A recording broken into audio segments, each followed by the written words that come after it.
Sigue al diputado Numan Salgado en su canal de YouTube, Numan Salgado.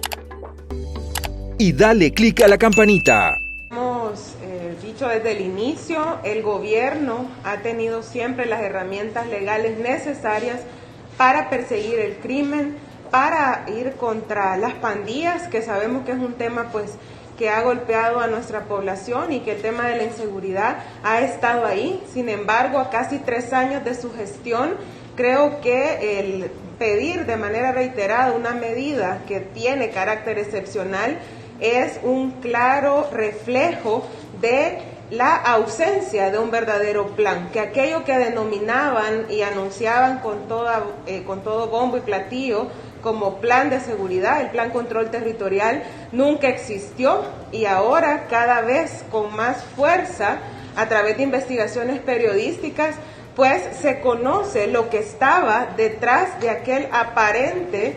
control en materia de ciertos delitos como homicidios y otras cosas más. Sin embargo, la población en el territorio pues siempre fue clara en señalar que se seguían experimentando todos estos problemas y que el control en el territorio pues lo tienen y lo tenían las pandillas. Hago ese antecedente porque es importante tener en cuenta eso. El tema que originó, ¿verdad?, lo que se supone que dio paso a la petición por primera vez del régimen fue justamente aquella alza de homicidios en un fin de semana que hasta la fecha el gobierno ni siquiera ha rendido cuentas o ha dicho si los responsables están capturados y están siendo procesados. Eso no se sabe. Y por lo tanto, el querer seguir implementando una medida generalizada de manera también aplicada de manera discrecional, sin tener en cuenta ciertos aspectos mínimos donde se ha, violentado el derecho de muchas personas inocentes que nada tienen que ver con el crimen, que no tienen deudas con la justicia y que vemos las denuncias todos los días. Últimamente también una crisis humanitaria, se podría decir, afuera de los centros penales con las familias de estas personas, que muchos de ellos, como lo digo, no tienen nada que ver con el crimen. Es complejo. Debe mejor el gobierno ser franco, sincerarse de cara a la población, rendir cuentas en materia de lo hecho o no hecho en seguridad pública. Vea usted quién viene a criticar al gobierno del presidente Bukele. El FMLN, que estuvo en el poder 10 años y que en vez de combatir a las pandillas, negoció con ellos, les dio dinero, les prestó los polígonos de tiro para que fueran a practicar para matar salvadoreños. Sin duda alguna, el cinismo de los representantes del FMLN a la hora de criticar las acciones que el gobierno del presidente Bukele está realizando en contra de las pandillas no tiene precedente. Estamos ante una situación que ningún gobierno, ni los 4 gobiernos de Arena, ni los 2 del FMLN tuvieron el interés de solucionar el problema de las pandillas. Al contrario, estos pactaron, negociaron con ellos e hicieron que estos grupos delincuenciales fueran muchísimo más grandes y más fuertes. Sin duda alguna, el FMLN no engaña a nadie con estos discursos falsos que se ponen a dar en la Asamblea Legislativa. De quien comete delitos o atenta contra la integridad de nuestra población, sino que se trata justamente de aplicar las medidas en proporción necesaria, de acuerdo justamente en los énfasis que deba hacerse, y el régimen tal cual lo que ha habilitado es esos abusos de poder que generalizan una medida, aun cuando debería de haber justamente una aplicación puntual y clara sobre aquellos que son los que cometen el delito. Entonces, ¿cree usted que es una estrategia electoral porque el plan de control territorial no ha sido un éxito? Bueno, creo que fue una respuesta justamente ante un tema que se desbordó, ¿verdad?, que se le salió de control al gobierno y que justamente deja en evidencia lo que ha estado detrás de ese supuesto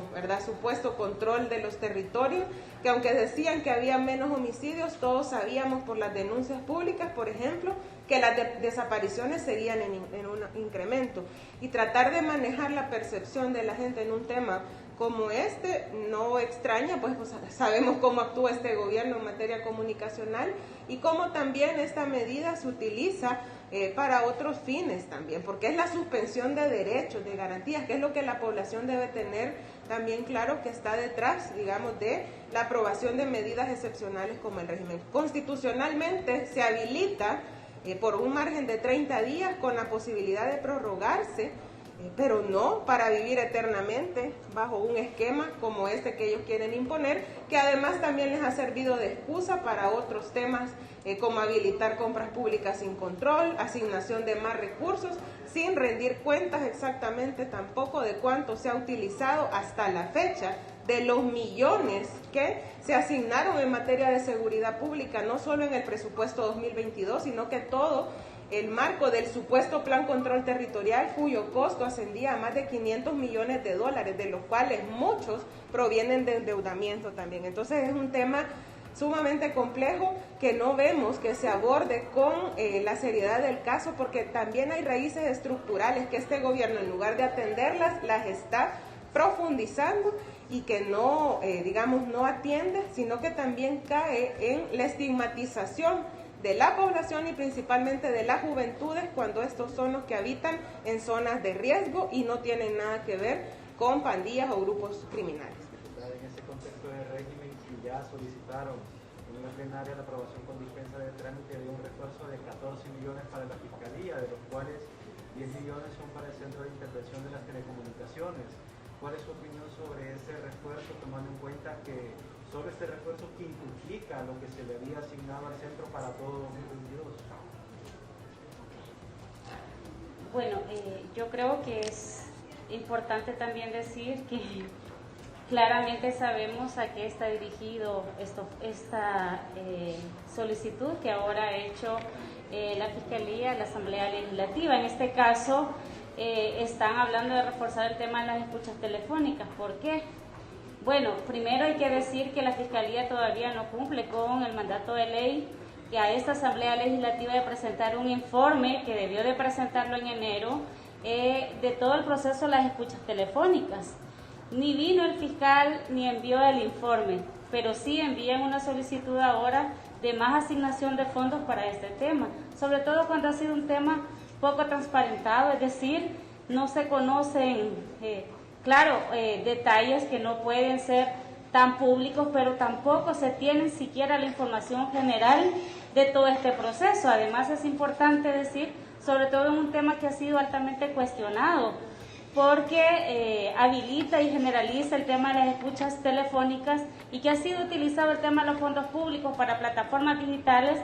para escuchar, para espiar a la población, a la oposición, no en el tema, en este caso, los criminales, sino a aquella población que de alguna u otra manera genera